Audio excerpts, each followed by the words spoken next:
too. Good evening. For those who are new, my name is Kelsey. Oh, hey, Mr. Parrington, I see your picture. Look at that. My name is Kelsey, and I am one of the senior environmental specialists for the City of Fort Worth Water Department. I love working for water, but more importantly, I love saving water. So I know it seems a little silly. You sell something, and here I am telling you not to buy it, right? So it does seem a little silly. But the whole point of these classes and any of our educational outreach opportunities is to show you guys how you can just use water more wisely. Fort Worth is getting really big. I think this year we went right over 1 million finally. And so it's more important than ever that a lot of us eco-conscious residents take the time and make the effort to conserve as much water as possible. So we're lucky enough to be able to spend one Thursday evening a month here at the Botanic Research Institute of Texas, and we get to talk about some fun options on how to save water and some neat things we can do around our homes. So for those who are our regulars here, and for those who are just joining us, we usually start the evening with trivia. Now, full disclosure, I'm a tired mom and I have a final exam tomorrow. So I forgot the ducks that we usually use for trivia in the little water droplets. So tonight we're gonna use an old school system that my 4-year-old pre-Ker would tell you, just simply raise your hand if you know the answer for those in the audience, okay? And I appreciate you all bearing with me on that. So as I ask the questions, I will just ask that you raise your hands. Within the room, I have a bunch of volunteers who are gonna help me double check whose hands go up first, because I'm gonna be reading the questions. And we will go around the room until we find the answer, and I will help you. This is not like my final tomorrow. I'm here to help and make the education fun. So here we go. All right, first question. These are all about, oh, I'm sorry. Yes, Susan, our wonderful volunteer, has just reminded me because it's the last class of the of our year here. We have actually created some extra special giveaways. These include giveaways that have never been given out this year. So these are some previews for next year's giveaways. Ooh, for those joining us online, they're saying oohs and ahs. It's really nice.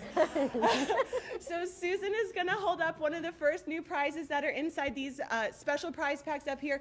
These are our heavy industrial gardening tool sets. Susan, could you hold them a little bit in front of the camera so that they can see too online?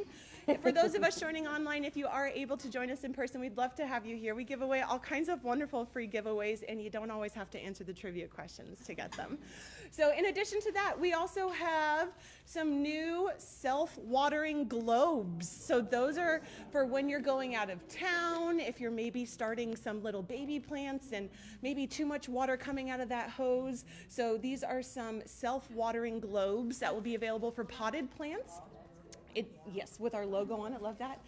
And second to last here, we have these are brand new, I'm very excited about these. These, going into cooking season, are grease holders. So instead of using pickle jars or having glass in the house, for those of us who have tiny little humans running around, glass jars on the counter are dangerous. And so this was an impromptu purchase to support our pre-treatment and the Cease the Grease initiative. And so this is a way that you can take your baking greases and your cooking greases and put them safely in something to solidify and then throw them out regularly without putting them down the drain. So we do have our new grease containers. And then last, it's not in in Susan's hands, but we actually were gifted this evening from the Botanic Gardens because they love us so much. We were gifted some family passes. Ooh. so there is one complimentary family pass in every special giveaway up here this evening. It is an option for up to 2 adults and as many children, little bambinos, as you guys have. So we have those available too. So without further ado, let's start getting into our trivia, okay? Okay, question number 1, get your hands ready. Shoulders back, deep breath. Nice room full of scientists, here we go. What? No, that's not it at all. Let's not start there. Nope, sorry. Okay, first question. How many life stages does a monarch butterfly go through? The question is, how many life stages does a monarch butterfly go to? Okay, go ahead. Yes. Nope. Next, yep. 4 is the answer. 4 is the answer. Very good. So our monarch butterflies are going through 4 life stages. And that includes the egg, the caterpillar, the chrysalis, and the adult phase, okay? The next question, just wait till we're all settled. Okay, volunteers have their eyes on you guys, great.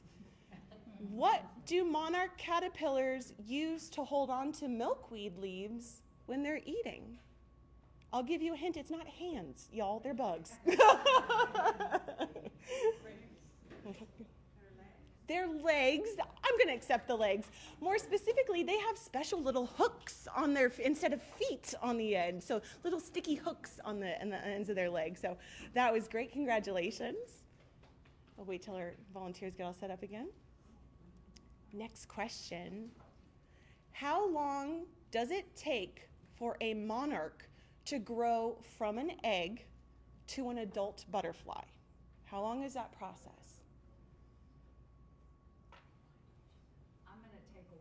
We love that. We love the confidence. We love that here. 3 days. No, you know, we're a little short. It was a little short, but we're on the right track. Okay, I love it though. 28 days? I'm gonna give you that because it's 30. So I don't think so the answer was approximately 30 days, 1 month, depending on what month of the year you're in, I guess. But 3 days was on the right track. We were getting there. It was excellent. Okay, our next question. Ooh, this is important. What season, winter, spring, summer, or fall? Tell me I've been singing that song with my 4-year-old every night. What season do monarch butterflies begin their migration south? Volunteers, you guys, this one over here? Fall is the answer right now. So we are actually coming into this week. Congratulations, fall. This is the season, yes. So this is actually peak monarch week. Is anyone else really excited? Because I am. They are everywhere. If you are outside, whether it's, if you have a brown thumb like me and maybe they're not in your yard, but they're in the neighbor's yard, there are butterflies everywhere right now. And it is fantastic in Texas to get to see them everywhere. Okay, last question. Okay. Okay, warm up those shoulders, y'all. You're doing great. Again, that's not the right question. Okay, this is a bit of an interesting science fact. This is one I didn't know. How many generations of monarchs are born each year? How many generations? Right here. 3. Close, but no cigar. Volunteers? Ma'am? 4. 4 generations. Congratulations, great answer. So yes, there are 4 generations of monarchs that are usually born every year, depending on obviously resources like water, plants, and food, and all of that's very important. So thank you guys for answering our trivia questions. You guys were incredible tonight. Congratulations one more time to our winners. So I am going to introduce, for the last time this season, I can't believe we're already at the last class, my dear friend, Miss Heather Bass. So Heather is a round of applause for Heather. Yes, of course, I'm sorry. Thank you. She has been with us the majority of the season, so we were going to be giving a lot of rounds of applauses tonight for sticking with us, Heather. So Heather is a water conservation supervisor at Tarrant Regional Water District in Fort Worth. She has a master's degree in environmental and earth science and a bachelor's degree in biology with a specific focus on conservation and restoration of natural resources. Heather has conducted research on rare Texas plant populations, sustainable landscaping practices, prairie restorations, and the effects of climate change on ecosystems. Her duties at TRWD include managing outdoor water conservation projects and increasing awareness of conservation landscaping practices, one of my personal favorites. Heather enjoys gardening with all of her native Texas plants, spending time in nature, and spending a couple Thursday nights throughout the year with us. So without further ado, my great friend, Heather Bass. Thank you.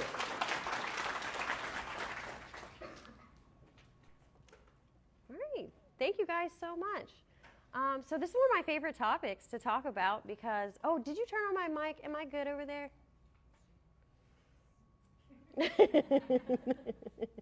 Just want to make sure. We're good? Are they hearing me? You're muted. They're saying you're muted on your end. Oh, no. You're not muted. Go. Okay. They're confused. Okay. All right, so this is one of my favorite topics because I think everybody loves monarch butterflies, and it combines one of my two favorite passions, which is pollinators and gardening. Like she said, I've done a lot of research on pollinator plant interactions and that type of thing, and so I love to talk about monarchs. But before I talk about monarchs, I've got to talk about Tarrant Regional Water District. So as she said, I'm from Tarrant Regional Water District, and we are your local raw water supplier. So thank you. So we have these lakes that you see here on our map, and we manage those lakes, we build those lakes.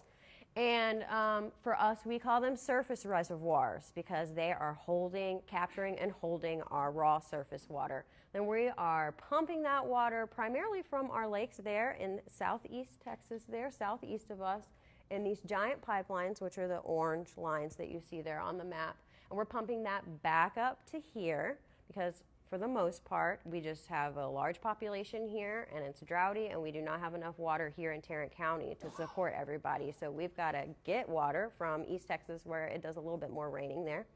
And we pump that water uphill through giant pipes. At that point, that water is raw, untreated water. We then pump it over to cities like Fort Worth here in Tarrant County. Fort Worth takes that water. They treat it to drinking water standards in their drinking water treatment plants, and they pump it out to all of our homes and businesses. And then we also sell that water to, other cities within Tarrant County, right? So like Arlington, Mansfield, that type of thing. Some of our smaller cities get the water directly from some of the larger cities, so they don't have their own water treatment plants, right? They buy it from Fort Worth after it's already been treated, that type of thing. So that's where we're at in the water supply system. We also do flood control, so we maintain the levee systems and the dams and flood zones, that type of thing, around the Trinity River so that we keep it from flooding. And then we also do recreation. So the Trinity Trail system, if you've ever been to the trails around the Trinity River. We also, of course, have like parks associated with some of our trailheads and also some of our lakes there. And then, of course, there's recreational opportunities at the lakes like boating and fishing and all the things that you do at a lake. So that is who TRWD is. And I'm here talking to you today from the Water Conservation Department because for us at TRWD, water conservation is one of our most important water supply strategies. It is our cheapest water supply strategy. The less that we use, the less water we have to pump, and the less we have to worry about building a new lake, which is very costly and takes a long time, and as you can imagine, is a very long and difficult process. So SafeTarrantWater.com is our water conservation website. You can visit that to see all of our awesome programs that we have. You can get a free sprinkler evaluation there from a licensed irrigator. They'll come out to your house. They'll give you trusted advice. They're not trying to sell you anything. We are the ones who are paying them, so you can trust that what they are saying isn't due to them just wanting to, sell you some extra services or whatever. They'll also help you calculate how much water is coming out of your sprinkler system. They'll help you figure out your irrigation controller if you're not sure how to set that, so they'll help you out. You can also sign up for weekly watering advice at waterisawesome.com, and we maintain a network of weather stations that we calculate how much needs to be watered based on your custom location. So you put in your address, or if you don't want to give us your address, you can, just put in your zip code or whatever, and it'll give you every Monday how much you should water to take the guesswork out of that. And then we also have other amazing resources on there, a calendar of events, videos, all of that. So if you've never been to SafeTarrantWater.com, please visit it and check it out.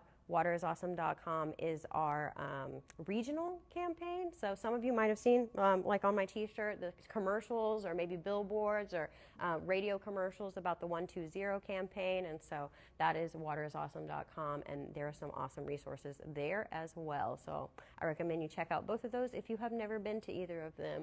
And sign up for go to SaveTarrantWater.com and sign up for our newsletter if you're not signed up for our newsletter, because we offer some really awesome exclusive opportunities sometimes with that newsletter, and then we also have a monthly prize drawing that we do, so you can win some pretty awesome stuff. And the reason I'm here talking to you today, pollinator gardens are good for water conservation. So as I said, water conservation is one of our most important water supply strategies, and there's a lot of people here in Fort Worth, here in Tarrant County, that we're providing water for. And during the summertime, when it's hot and when it's dry, 60, sometimes 70% of our water use is all coming from outdoor irrigation. And because of the inefficiencies of our sprinkler systems, a lot of times 40–50% of that is wasted. It's just going down the street, or it's evaporating. You know, people have leaks, spraying the sidewalk, whatever. And so I'm here today talking to you about gardening for monarch butterflies, because you're going to use native plants to garden for monarch butterflies. And those native plants are drought tolerant. They use way less water than our needy lawns. And so that's the connection. Sometimes people wonder, you know, why does my local water department care about butterflies or whatever? But that's why I'm here today. All right, so let's talk about monarchs. First, I'm just going to give you some basics. I think most of us probably know this, and we just talked a little bit about it in the trivia part.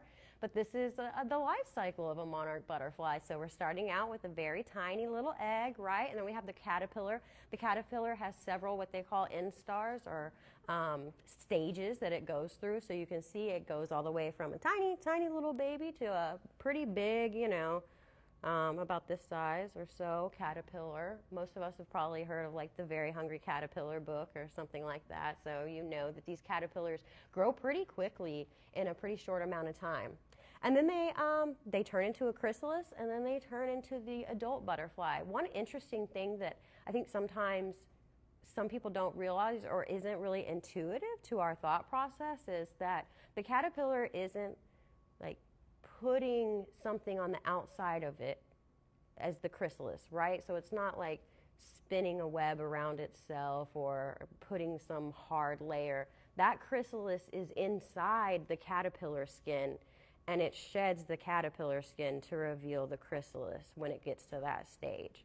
So it's a weird little process, and you can definitely, you know, look up online videos of it happening or time lapses of it happening. And it's at first it's softer, right? And then it hardens up over time. And you know that the chrysalis is about to turn into the butterfly, because the chrysalis will start to get clear, and you can see the wing structure, the wing pattern within that chrysalis. So it's usually green, and then it'll start turning clear when it's about to be a butterfly. Then the butterfly pops out. When it comes out, the body of the butterfly is pretty big, and its wings are pretty small, and then it pumps the fluids from its body out into the veins in its wings, and then that makes the wings come out. So once it pops out, it has a few hours that it has to kind of sit there. It can't just instantly fly away, right? It's got to sit there for a little bit and harden its wings out and pump its wings out a little bit. So all of the black lines that you see, those aren't just patterns, those are veins within the wings. All right, and then we're looking at the monarch migration. So there's a lot of stuff that's going on, but there are several different generations that are happening, right? And so they overwinter in Mexico. Some do overwinter in Florida and in California in the southern sections, but for the most part, most of them are going to overwinter in Mexico. So they're in Mexico for the winter, and then once spring hits, they start to migrate north. And at that point in time, they have multiple generations. So this is their life cycle here, their generational cycle, their migration cycle, is important to think about when you're thinking about what type of plants to plant for them. And we'll talk a little bit more about that later, but when they are migrating north, there's multiple generations. So during the springtime, that's when you want the milkweed out because that's what the babies need, right? They need to eat milkweed. But then when they're coming back down, now during the fall, they're migrating from the north back down to Mexico. So you see them once in the spring when they're going north, and then you see them in the fall whenever they're going south. Right now, when they're going south, they don't want to lay eggs. That generation that's going south wants to make it to Mexico and overwinter in Mexico. And so right now they need nectar is what they need. They don't need the milkweeds. So it's the generation that goes south lasts a lot longer than the generations that go north. So you get multiple generations going north and just one generation that's going south and then overwintering. And so that generation is actually special. I believe they call it like a super generation. And typically they'll have like larger wings, maybe a larger body, that type of thing. So that is what they do throughout the year. And here's what it looks like in Mexico. So this is a national park there in Mexico that you can visit. It's an awesome vacation to go on. And you can go during the winter and see them there in the forest. They sit in trees basically, and they just cover the entire tree area. This is also how we monitor the monarch population. So there are scientists up there. They count, monarchs. Not obviously there's thousands and thousands of them in a tree, but they do surveys, right? They also look at how large of an area is being covered by the monarchs, right? And so this is how we gauge year after year how many monarch butterflies we estimate are there right now. And you can go to monarchwatch.org and you can look at some of that data, that past data. You can look at the fluctuations and generations over the years, and so that's some really interesting stuff. But it's absolutely beautiful to see, just thousands, tens of thousands of butterflies all at once. And there are several mimics of monarch butterflies. So not everything that you see that looks like a monarch, it might not necessarily be a monarch. So monarch butterflies, like many flashy animals, right? Animals have different strategies that they use to stay alive. Some of them camouflage themselves so predators don't see them. The flashier ones might be flashy because they're poisonous. And so they are signaling to their predators like, hey, don't eat me because it's going to be a bad time for you.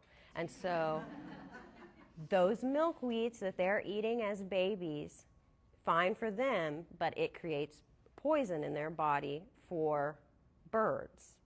And so you can imagine that if you are a butterfly that perhaps does not eat milkweed and are not poisonous, it might be advantageous for you to look like the poisonous butterfly so you also are not getting eaten, right? So I think I've seen some images or videos of birds trying to eat a monarch, and then they just pretty much instantly like spit it out. And they're like, I don't want this, this is nasty. So we've got the queen butterfly. It looks kind of similar to a monarch on this side of the wing, but here on the other side of the wing, it doesn't look so similar. So they're pretty easy to tell apart. The viceroy butterfly, though, it's pretty darn close to a monarch, but you're going to know that it's a viceroy because it has that horizontal dividing line at the bottom part of the wings that monarch butterflies do not have. So you can see they don't have that horizontal black line there.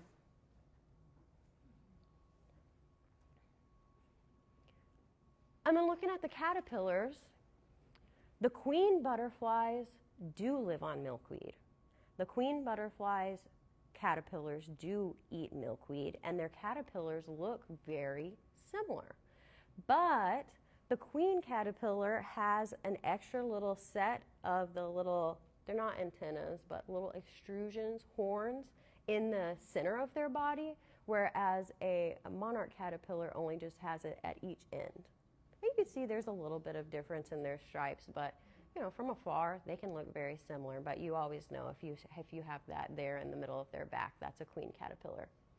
The viceroy butterflies, their caterpillars do not eat milkweed, and they do not, the caterpillars look nothing like this. Their caterpillars look like bird poop. So that's one that is camouflaging, right? They're camouflaged, they look like bird poop, and so if I was a bird, I would just think, oh, that's poop, and I don't want to eat it, you know. So that's just a little bit of some basics just about monarch butterflies in general, and now we're going to start talking about how to garden for monarch butterflies. So, put simply, how to attract and support monarchs? Plant native plants. If there's just a one line, that's what it is, basically. So let's talk about native plants. They've got deep roots. These roots are so incredibly deep. It's how they stay drought tolerant. So in the wild, when we're going through these prolonged periods of 100-degree plus days, it hasn't rained in maybe 2-3 months at some points in time, they're pulling water from deep, deep, deep down in the earth, and they're pulling that water from the soil moisture that's kept very, very far underneath. But not only that, those deep roots and the thick above ground vegetation that they offer are doing a lot for us. So they're increasing our carbon sequestration. So they're actively pulling carbon from the atmosphere and storing it, using it to make their bodies, basically, right? Storing it in their roots, storing it in their shoots. They're increasing our water cleansing as well. So when water moves through them, the plants are filtering it out, as well as microbes that have a symbiotic relationship with those roots. It's not just all the plants doing everything. Sometimes those microbes are helping them with their drought tolerance, and sometimes those microbes are also helping with some of that cleaning the soil, cleaning the water, and cleaning the air, where those microbes are helping break down those larger molecules, those pollutant molecules, and breaking them down into forms where the plant can use them as a nutrient. They're increasing our water infiltration into the soil.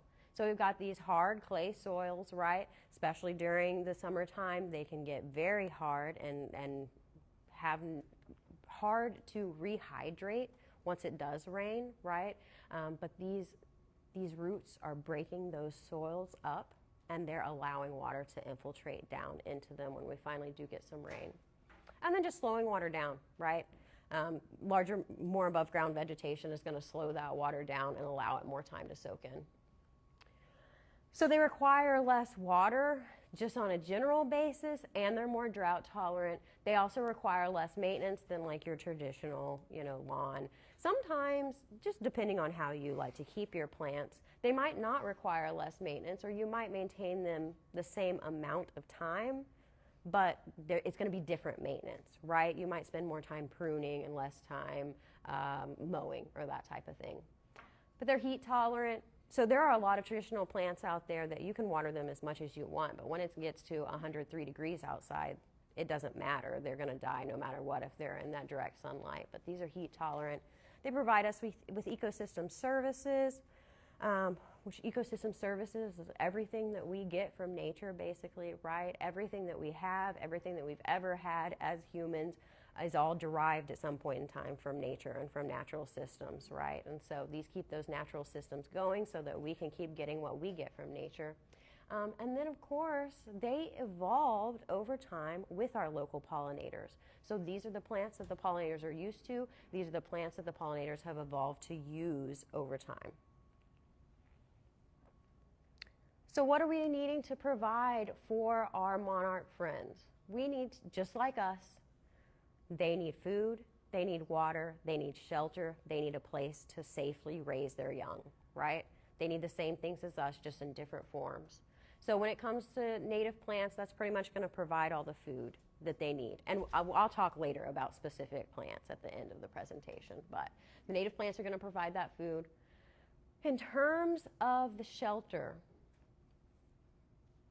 thick vegetation, basically, right? When it is 100 degrees outside and it's hot and it's dry, tall plants and plants that are next to each other, they're going to shade the ground. They're going to create a microclimate, right? Down underneath the soil is not going to get as hot, the soil is not going to get as dry, and these butterflies have a place to go to get a little reprieve from just being out in the direct sunlight. Also, if you think about when it rains or when there's high winds or something like that, right? If you're a little butterfly, you're going to want to get down underneath something, get down in some thick vegetation to take shelter from that. And so letting your plants grow a little bit thicker, grow a little bit more in a naturalistic way is going to go a long way to provide that shelter for them. In addition to that, leave the leaves and save the stems, right? So leaving your leaves on the ground just in general is going to, of course, provide compost to your soil. That's going to break down and provide organic matter to your soil. It's also going to keep moisture in your soil. It's going to keep your soils cooler, and it provides a lot of habitat for all kinds of pollinators and bugs and animals and everything. Same thing with the stems. So those dead stems that are, there for you, so your perennials, all the above ground vegetation is probably going to die off during the winter time, right? But they're still alive below ground. And so pollinators will lay eggs in those stems and create cocoons in those stems, and they will overwinter in those stems. So keeping some of that dead vegetation around provides insulation for them. It provides habitat for them. So providing that vegetation is a big portion of providing for pollinators. And then for butterflies, they also need water, right? Butterflies don't want to go swimming, though. They want shallow water. They can drown. They would prefer to have shallow water. So we're talking like pebbles, right? Pebbles in a pan or something like that so that they can get on top of the rock. The rock is wet, and then they just use their little tongue, which is called a proboscis, to lick that water up. They also like to get moisture from things like rotting fruit and tree sap. So maybe plant some fruiting plants and let that fruit stay on there until it rots. Butterflies, monarch butterflies, love that fermented, like alcoholic taste that you get from rotten fruits and vegetables, right? One way that you can attract butterflies, they love beer. They absolutely love beer, just like us, right? And so you can put out a little pan of beer and your butterflies will come and lick that up, and you can do some butterfly watching, maybe put some rotten melon, in a little shallow pan of beer and sit there and do some butterfly watching all day because they will absolutely love you. Whenever I did surveys on butterflies, a lot of times that's how we would attract them. We would put an inverted net on top of the beer about like this far up off of a little tray of beer, and then we would wait for them to land on the beer, and then we would spook them. They would fly directly up into the net, and then we would take them and do our studies, do our counting or whatever we needed to do. They also like water and soil, so just mud. They're licking up, there's minerals in there, right? There's salts and minerals and stuff in there, so they need that stuff. So we might think, oh, that's dirty water, but they love dirty water, right? And so you can create mud, you can have just bare ground that, you're naturally watering your plants or whatever, and the bare ground is getting muddy. You can also create some type of tray, sort of like this, and maybe you have soil on the bottom, right? And then you have a bunch of little rocks in there, and then you keep it just a little bit of water in there, and they will be happy with that. Some of us might want to create a Monarch way station. So this is a certification that you can get for your garden. You can go to monarchwatch.org. They have amazing resources. I recommend visiting monarchwatch.org even if you don't want to sign up for the Monarch Way Station program. But they have specific requirements. You go through, you fill out their little application, and you pay a small fee or whatever, and you get this awesome sign that you are designating your landscape as a Monarch Way Station. And of course also it's a nonprofit organization, so a little bit of the money that you give is going towards monarch research and monarch habitat and all of that type of thing. They do some really great things. They will give larger projects milkweed. So they'll just give trays of hundreds of milkweeds. If you're, say,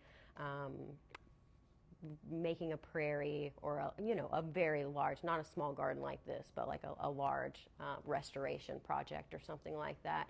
They also have like a list of people who are selling milkweed during the springtime, because a lot of times milkweed can be hard to find, and so they've got some great resources there. But these are the requirements if you do want to create a Monarch Way Station. So it needs to be at least 100 square foot of garden area, and it needs to be in full sun. So flowers need sun to bloom, right? If we want a lot of flowers, we're plants. Plants use photosynthesis to create energy, right? And so the more sun they have, the more energy they have, the more flowers are created.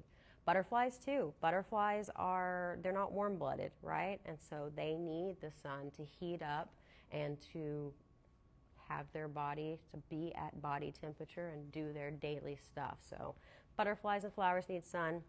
And the plants being close together, that's really important. Any animal is going to want to do the most efficient thing with their energy, right? They're going to want to get the most energy from whatever their food source is while expending the least amount of energy, right? And so if you're a butterfly, you don't want to have just one little flower here that you get a little nectar from, and then you got to fly all the way over here to get a little bit more nectar, and then you got to fly all the way over there. They want a whole bunch of flowers blooming all right next to each other so they can just move along to each flower and get nectar from all of them, right? So your plants need to be close together. And again, like I said, if you have plants that are close together, you're creating those microhabitats and all of that as well.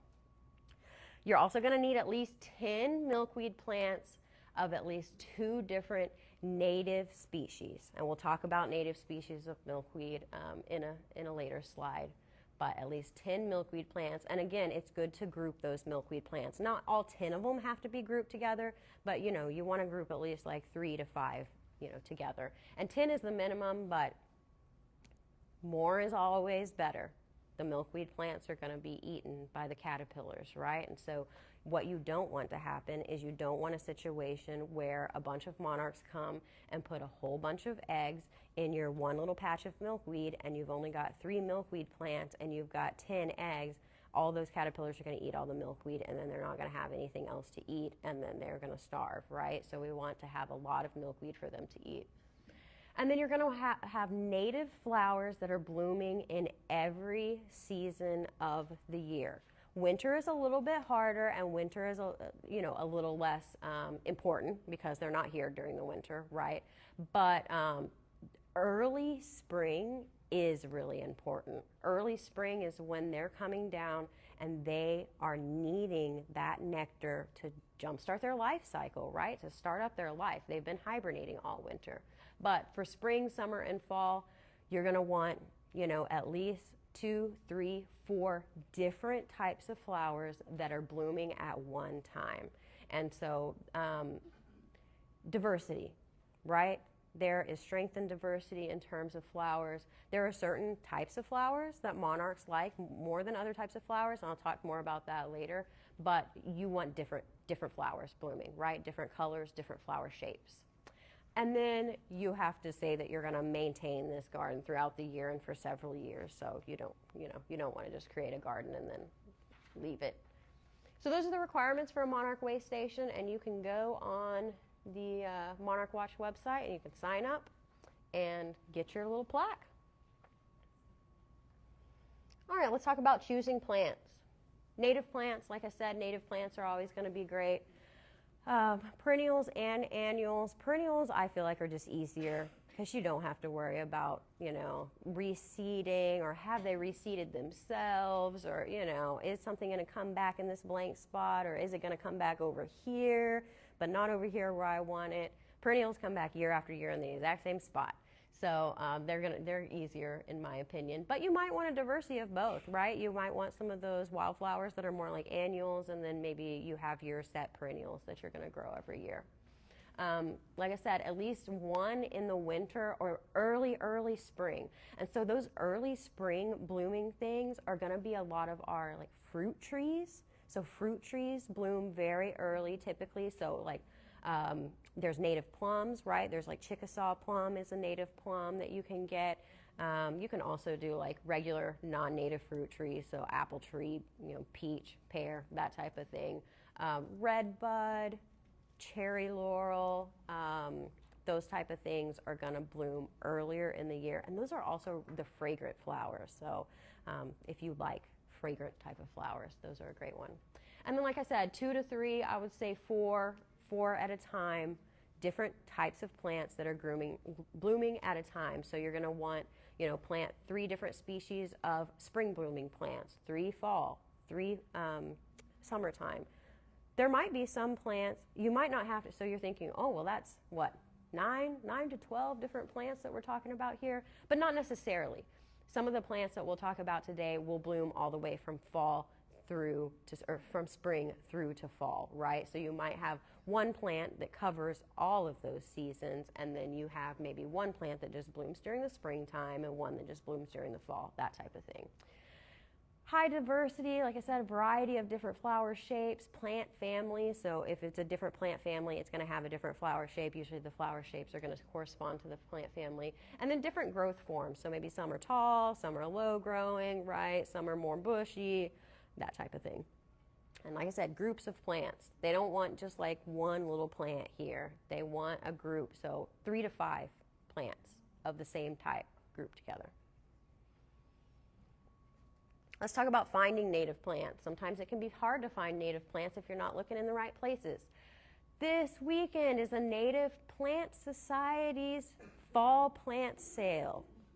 So now is the perfect time to go get you some native plants. What I love about the Native Plant Society's plant sales is a lot of times they will have native plants that you can't find even in the native nurseries around here, right? They'll have some of the more unique stuff. So if you're looking to add a little variety and a little something more unique than what you're seeing at the native plant nurseries, then I definitely recommend going to that. It's going to be over in White Settlement at Veterans Park. But you can check it out on the Native Plant Society website. So just go, Google Native Plant Society, look at our local chapter, which is the North Central chapter, and they will have all the information there. You can also, I think, find it on our SaveTarrantWater.com event calendar. We posted on there as well. But first, let's say you're looking at a plant and you're not sure if it's native. You just saw it in the store and you like it. And you're like, man, is this going to support monarchs? Is this a good native plant? Check the plant tag. If it does not have a scientific name, if it's just, a common name, I don't know, cool flower daisy or whatever, then I would steer clear of it because you don't really know exactly what it is, right? If it has a scientific name, though, you can definitely just look it up online, right? We've all got phones with us. Type it into your phone, and you'll be able to find out if it's native to Texas or not. If you're confused about whether it's native to Texas or not, go here to the USDA plants database. So if you go to that plants database, you can type in any plant. It'll give you a map of the United States. It'll have different colors for each state. If the state is green, that means that it is native in that state. If you want to get even more technical and you're like, well, I don't want something just native to Texas. Texas is a big state, right? I want something native to this area. You can zoom in on the map and it will show you county by county if it is native. Now, there are some plants that, these are based on scientific observations, right? There are some plants that maybe live in a county but just haven't been formally observed in that county, or that research hasn't been published. It hasn't had a herbarium specimen, like they have here at Britt. But if all the surrounding counties around you are green, like you can bet that, you're safe even if your county is not necessarily green. So check that. The local plant sales, like I said, the Native Plant Society is a great opportunity. They have a spring and a fall plant sale, but now is the perfect time for this class. I definitely recommend going to their plant sale. I recommend going early because the good stuff sells out quick. Really quick. I think it starts at 10:30 a.m. and then lasts until like 2:30 p.m., something like that. What is it? Oh, 12:30 to 2:30. Okay, good to know. So yeah, get there early. Get there when it starts if you want the good stuff. Yeah, there you go. There is a line. Yes, there is a line. There will absolutely be a line. And you'll have people that go in and they run to what they want. They know exactly what they want and what they're looking for. So we have a list of local nurseries. So there are local nurseries that specialize in native plants, right? So I recommend going to some of those nurseries. We have a list on SaveTarrantWater.com. The Native Plant Society also has a list. They call it their nice nurseries. They've got 2 different sections of the list. One section is nurseries that specialize in native plants, and one list is nurseries that carry native plants but might not specialize in them.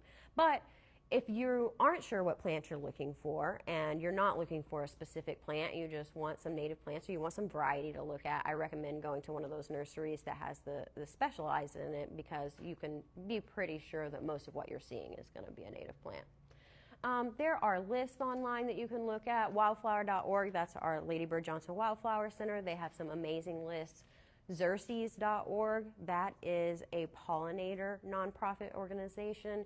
If you want to get more technical into this stuff, if you want to get very technical about supporting pollinators, supporting monarch butterflies, Xerces has checklists that are just, you can score your garden. It'll give you a score of how good it is for pollinators, and it will also give you ideas of like, okay, here's the different things that I need to put in to be supportive of pollinators. And then beware of cultivars, of nativars, of things that you see in the nursery that look like beautiful flowers, because some of them are not providing anything for our pollinator friends. So some of the techniques that nurseries use to create different varieties or to manipulate plants, those techniques turn off the pollen and nectar making abilities of the flowers. So we might see this big, beautiful flower and we're like, why isn't this attracting bees? Why isn't this attracting butterflies? And that's because for them, there's no nectar, there's no pollen, there's nothing for them to have, basically, right? And so a lot of our things that are made, manipulated, they're done so by crossing 2 different species of plant together, right? So you can think about that just like you are making a mule, right? You can breed a horse and a donkey together and it'll make a mule, but that mule can't breed with another mule, right? It's not sexually active anymore. And so that's what's happening with many of these plants. Sometimes they also might do something like use hormones to make them bloom really big blooms all at once in the year instead of their natural version that maybe has smaller blooms throughout the year, right? And so by doing that, they're making the plant use all of its resources to create these big, beautiful blooms, but they don't have any resources left to create nectar or to create pollen or to go through their natural sexual cycles, right? And so that's why native plants, and maybe not cultivars or nativars, which are cultivations of native plants, are going to be better if you are looking to support monarch butterflies. So let's look at those plants. Adult butterflies. Okay, so the adults want nectar, right? The adults want to sip nectar. They like bright colored flowers, reds, purples, yellows sometimes too. They want flowers that have some type of surface that they can land on. And they also like these ones with these spurs on them. So like this one here on the left and the one far to the right, those are both types of sage, right? And so they have that kind of tubular flower and there's a spur down at the bottom. The 2 in the middle, those are going to be asters, right? So like a sunflower type of flower. So they have a flat surface that they can land on. When you're looking at that type of flower, something like this Greg's Miss flower, or something like this cone flower here, or like your typical sunflower, we see one big flower, right? But those are actually all individual flowers. So for a butterfly, it's going through and it's putting its tongue, you know, in each of the little flowers there. So the flowers in the middle of a sunflower are called disc flowers. And then the ones on the outside, each one of those petals is just a flower with one petal on it, right? So we see it as one big flower, but it's multiple flowers there. And like for the Greg's mist flower, for instance, that's tons of tiny little flowers. And they are blooming at different times, right? And so that's how they sustain. And so there's a bunch of little wells, right, that it's dipping its proboscis into. And they like a fresh scent. Some pollinators don't smell, and they don't really care if it smells good. Butterflies do, and they like it fresh. All right, let's talk about some individual plants that you can plant for adult monarch butterflies. So mealy blue sage is a great one. If you guys picked up some of the free plants that I have over there, if you haven't picked up your free plants, it looks like there's some left. I brought enough plants, I think, for every person to have 2 plants. One of the ones that I had over there was mealy blue sage. This one's great. This one's one of the ones, like I said, it's going to bloom 8-9 months out of the year. It's going to start blooming probably sometime around April, and it's not going to stop blooming until we probably hit our first freeze or so. And you can induce that blooming to happen a little bit more too if you want to deadhead it, you know, cut off some of the dead spent blooms, or if you want to maybe water it a little bit more. This is a very drought tolerant plant, so if you don't want to water it, you don't necessarily have to, but definitely the more water it gets, the more blooms you're going to have. And then we've got the Greg's mist flower and blue mist flower. So there's 2 different mist flowers here. They're very similar. They're going to have a very similar look. The one that I have over here is Greg's mist flower. And if you are just, I don't recommend this because like I said, we want diversity. But if you are just going to want to plant, if you just want to plant one plant that you want to see some monarch butterflies in your yard, let it be this plant, because this is the plant that is gonna attract them. I got a video to show you after this that shows a little bit of that. But the flowers are very similar for blue and Greg's mist. They're both pretty aggressive. They will spread, definitely. The blue mist flower is more aggressive, so it's going to spread a little bit more. It's also can be like slightly higher water use. Like my Greg's mist flower pretty much never wilts. My blue mist flower, if it's the middle of the summertime and I haven't watered in a good amount of time, it will start wilting. Now, will it die? Absolutely not, but it'll wilt. You can just pull them up. They root in water really easily. I mean, you can just pull them right out of the ground, put them in some water, let them root up, put them in a different part of your yard. So this is one that if you're, tight on budget, you can buy just like 3 plants, and then in 3 years or so, you will have plenty of plants. The leaves are a little bit different. So the Greg's mist flower is going to have a slightly lighter lime or green leaf color, and it has a different leaf look. The blue mist flower is going to have a darker green and kind of looks like a mint leaf. But I just want to show you a video here that is actually, I believe, taken in the parking lot out here at Britt.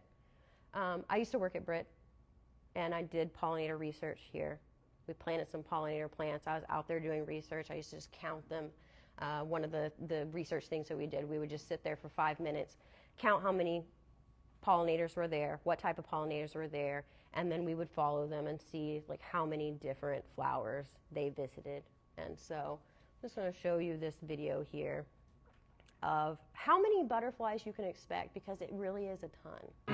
Oh, sorry, that's loud.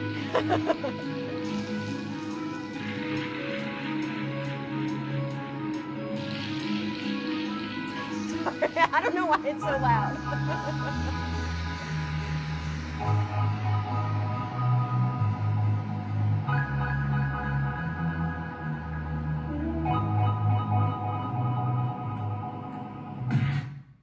All right.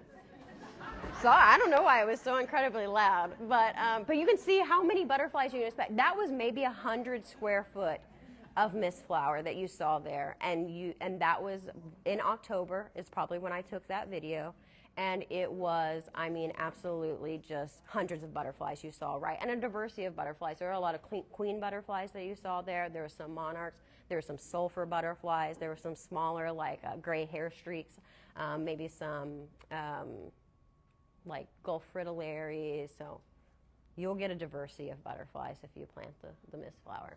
Hopefully that woke everyone up. If you were, getting sleepy. Okay, we're good. We're good. That was the only thing I had that had sound. So.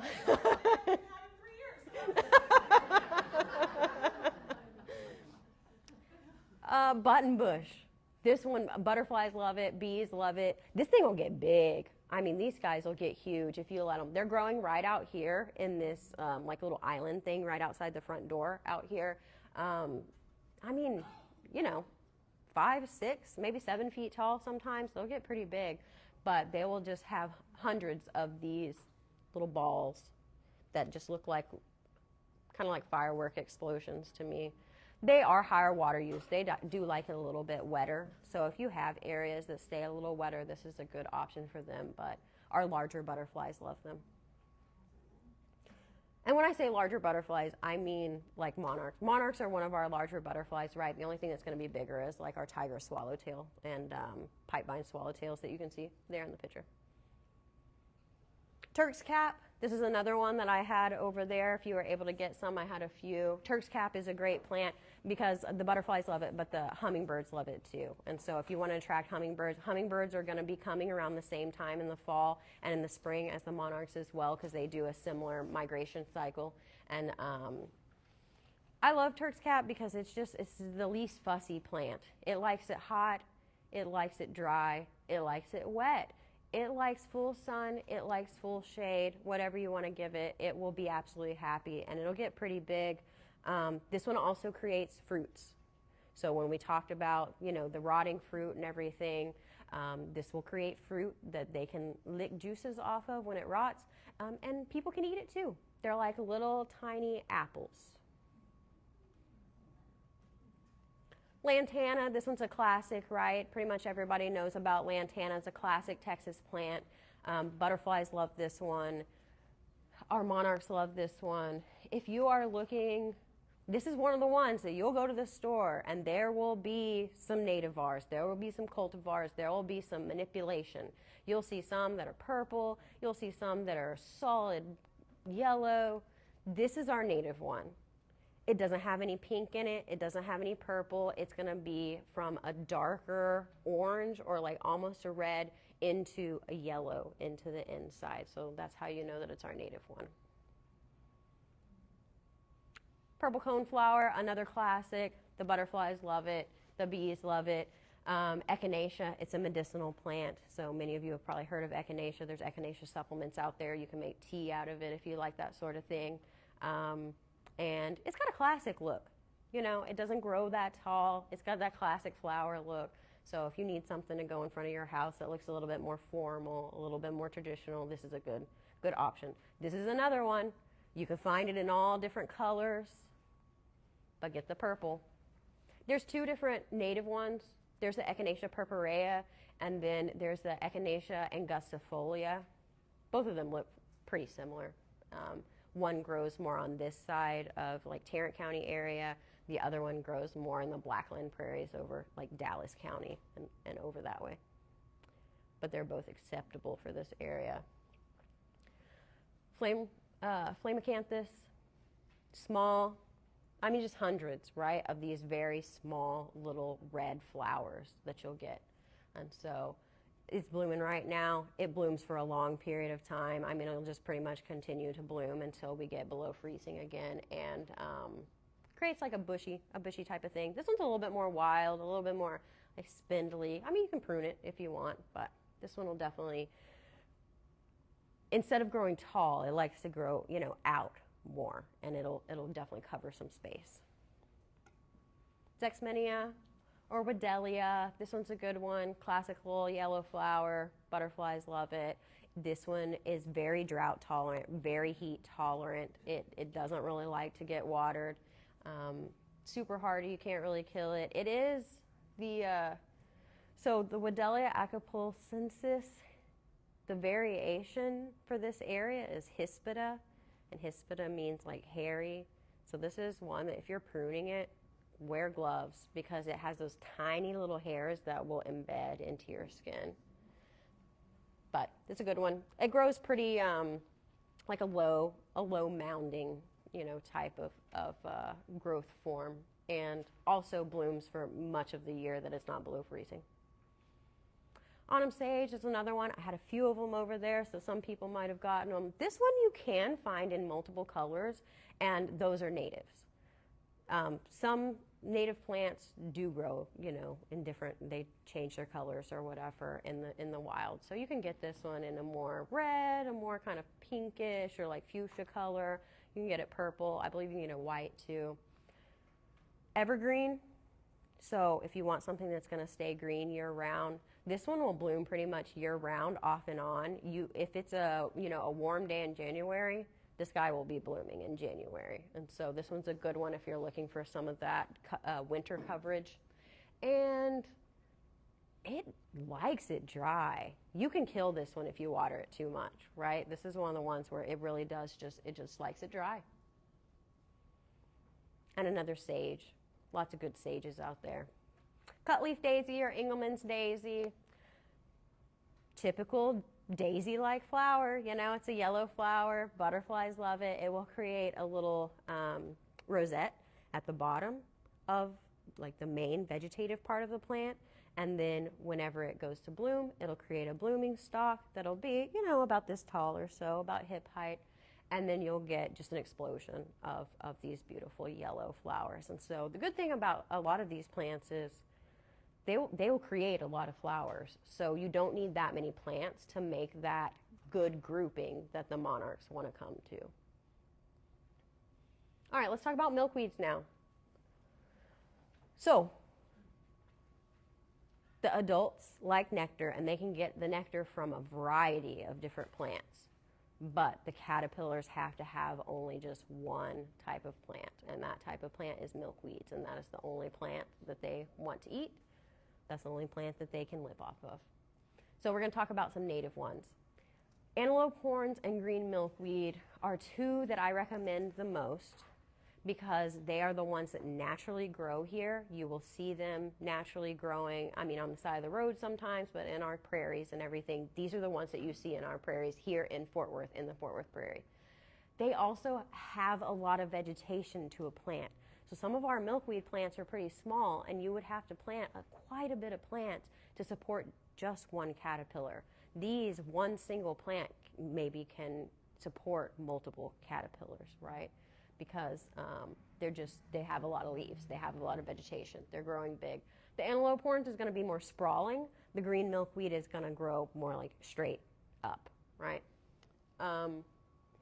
The mom butterfly, when it's ready to lay an egg, is going to come up to the milkweed plant, and it like scratches on the surface, and it wants to sense that poison, right?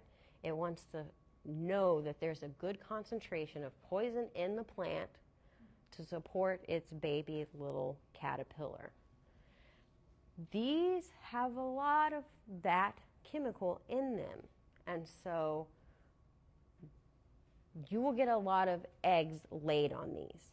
There are some that I'll talk about in the next slide that for whatever reason they just don't like to lay on as much. It's not that they won't lay on them, but they store more of the chemical compound in their roots rather than the leaves. And so when mom comes over and scratches, she doesn't sense as high of a concentration of that.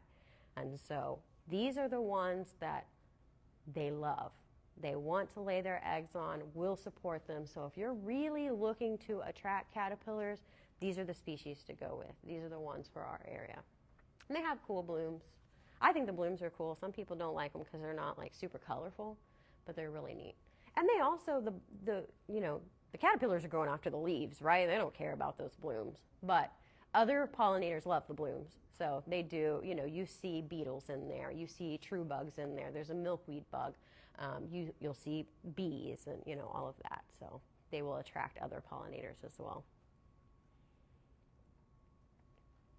This one here, the Zyzotes milkweed. This is another one. They love it. They really like it. They like to lay their eggs on it. I have raised caterpillars before and had them in captivity, and I've given them different plants of different types of milkweed to see, which one is, what's their preference. They love this one. This is their preference in what I've seen out of these 4 that I'm showing you today. And the reason I'm showing you these 4 today is because these are our ones that you see here, like I said, in the Fort Worth Prairie, growing naturally. There are tons of other milkweeds, and we'll talk about some bad ones, a bad one after this. But there are other ones that you can grow. There's like swamp milkweed, there's showy milkweed. Those are okay. But these are our true native ones that are going to grow here. Butterfly milkweed is, a lot of people like it because it's got that orange flower, right? And it looks good, but they're small plants compared to these other ones, and they're the one that stores more of the compound in their roots. And so the caterpillars don't prefer the leaves if they have a choice. The moms don't prefer to lay their eggs on them, and you're gonna need way more butterfly milkweed plants to support caterpillars than you will like a zyzotes or a green milkweed or an antelope horn milkweed.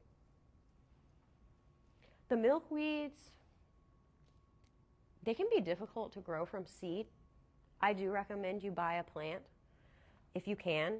It can be hard sometimes because during the spring when you are buying milkweeds, they can sell out pretty quickly from where they buy them from and where you can get them from. And it's hard because they grow easily out in the prairie, but it's hard to grow them in a nursery environment. And that is because their survival mechanism as a milkweed is they have a huge tuber underground, right? So very thick, very deep roots. And if those roots get disturbed in the planting process, they pretty much just die. And so it can be hard to sprout a plant, to grow it up, to, transplant it into different pot sizes or whatever without disturbing that, that root growth underneath. And so they can be hard to grow from seed. So I do recommend buying plants if you can.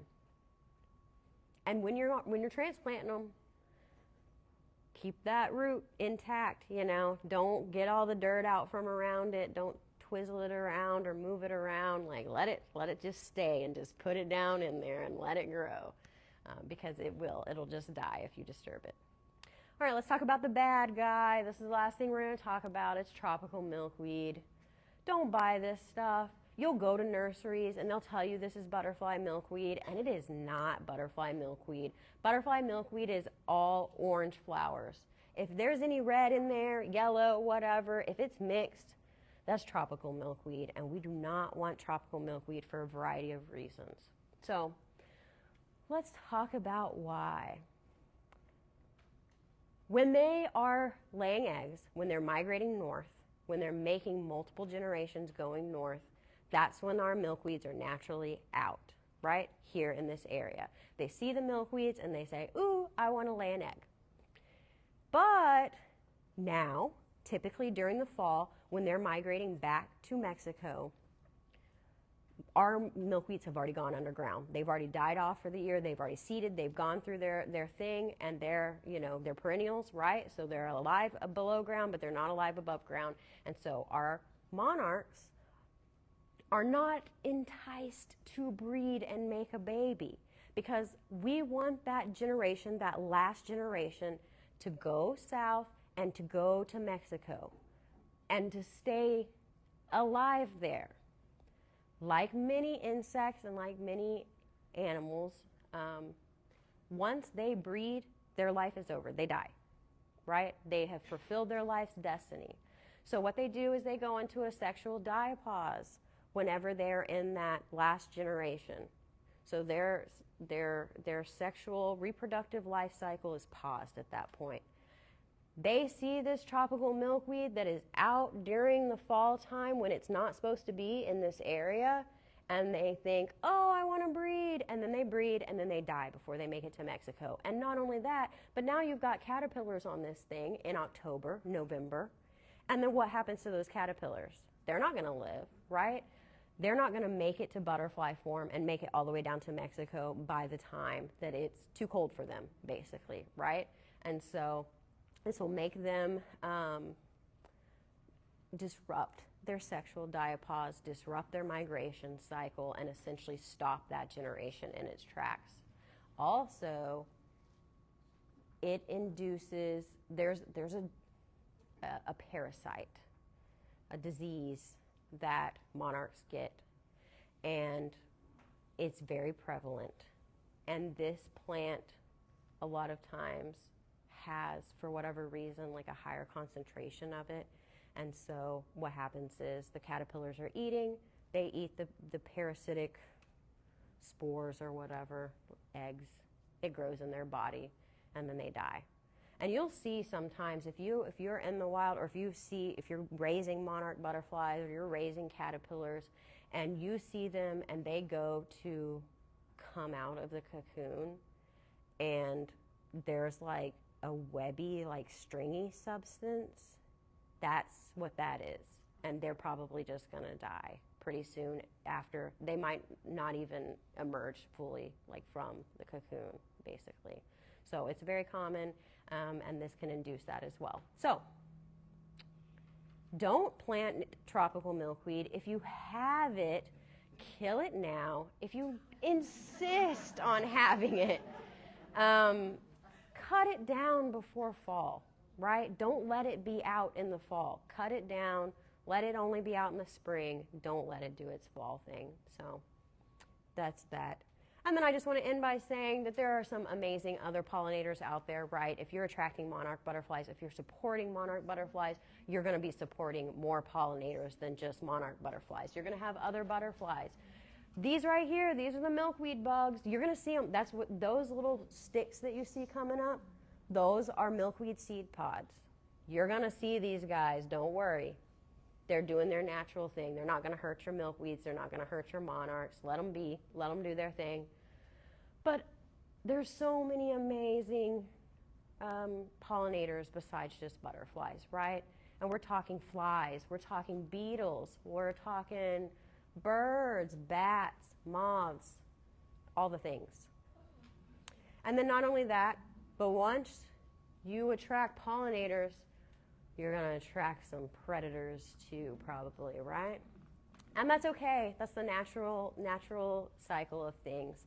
If you are, many of us love birds, right? You might see the birds, eat a butterfly. They might not like the monarchs once they get them in their mouths, but this is the natural life cycle of things, right? This is natural ecosystems. You're going to have spiders. You're going to have the guy up in the top right-hand corner there. Looks like a bee, not a bee. That's a fly. And that fly is camouflaging itself as a bee so that when a real bee flies by, it's unsuspecting when it gets captured and eaten.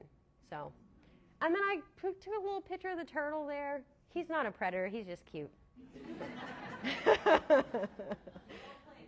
Yeah. He's just cute. But you'll see these things, right? You'll see, once you start growing native plants, they're supporting so many different aspects of wildlife. Maybe you'll have some turtles laying their eggs in your garden. Maybe you'll have some ducks coming to nest, this type of thing. So don't be scared. Let them do what they're doing. And that's it. Here's some resources.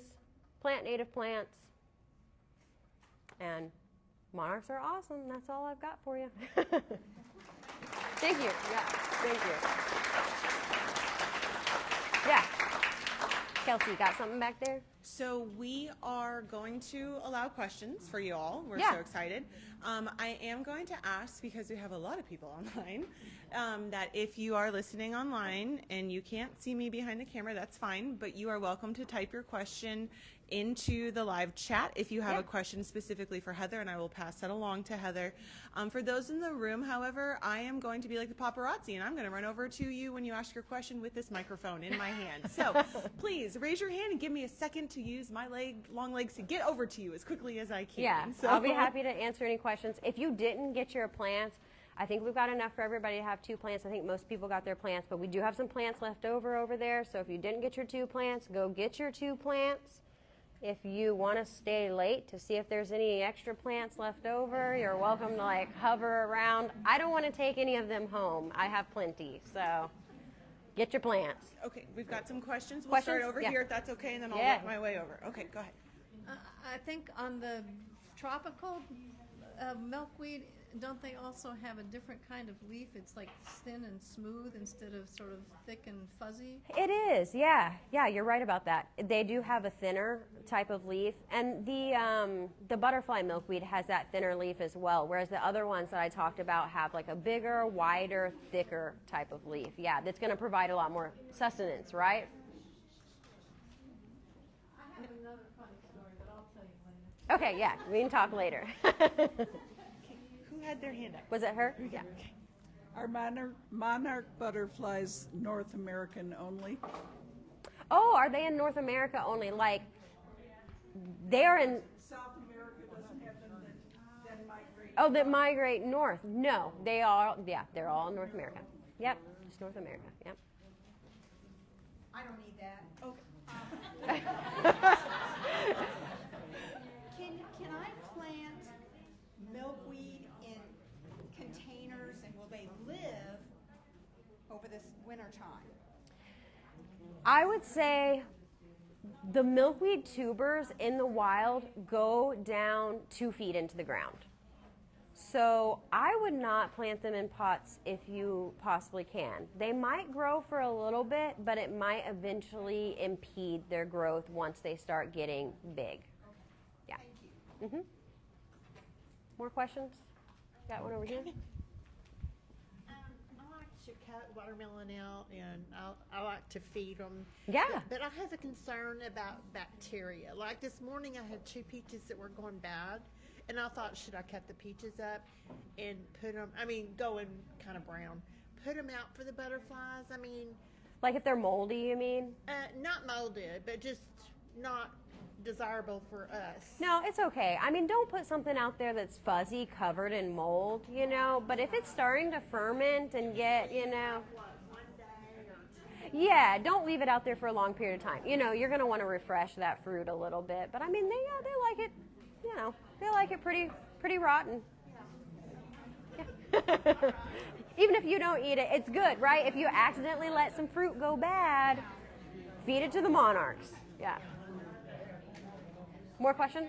Where in Mexico do they fly to? All over Mexico, or do they go to just one? They go to like one specific place. Yeah, it's like one specific forest that they go to. Yeah. I forgot what the place is called, but you can look it up online, and there's a whole tourism industry centered around it. Yeah, you can go visit, you can go stay there. Yeah, it is. Yeah. Yes, we have. More? I'll come over here since it's getting loud. Less formal. I was just wondering, are the milkweeds and then the other native plants, are they pet safe? Are there any concerns about? It's going to be individual, right? So I would just look them up individually. Okay. You can look them up I would recommend wildflower.org. It's going to probably tell you if they're pet friendly or not. For the most part, I have most of these plants growing in my yard, and I don't have issues with my dogs eating them or anything. My dog is but just weird about eating stuff. and just eats random things. Yeah, I would say if you're concerned, just look up the individual ones. Yeah. What is the optimal time to plant your milkweed? Oh, springtime. Okay. So I would say April, May.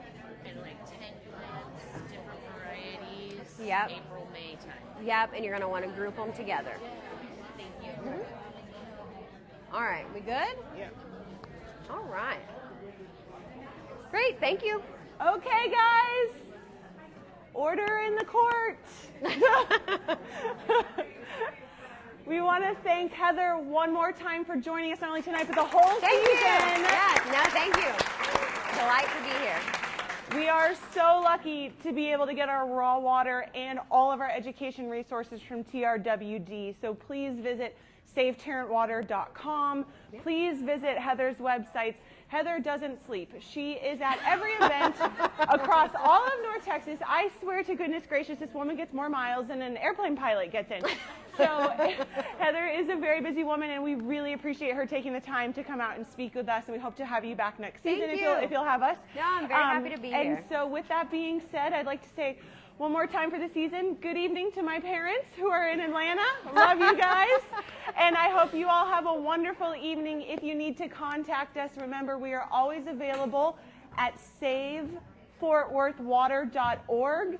And I will be here for a little bit longer for those in person. If you need an email address or questions or comments, we want to hear them. So please come over and introduce yourself, and I'm happy to answer those questions. So you all have a wonderful winter, and we'll see you in February. Yeah.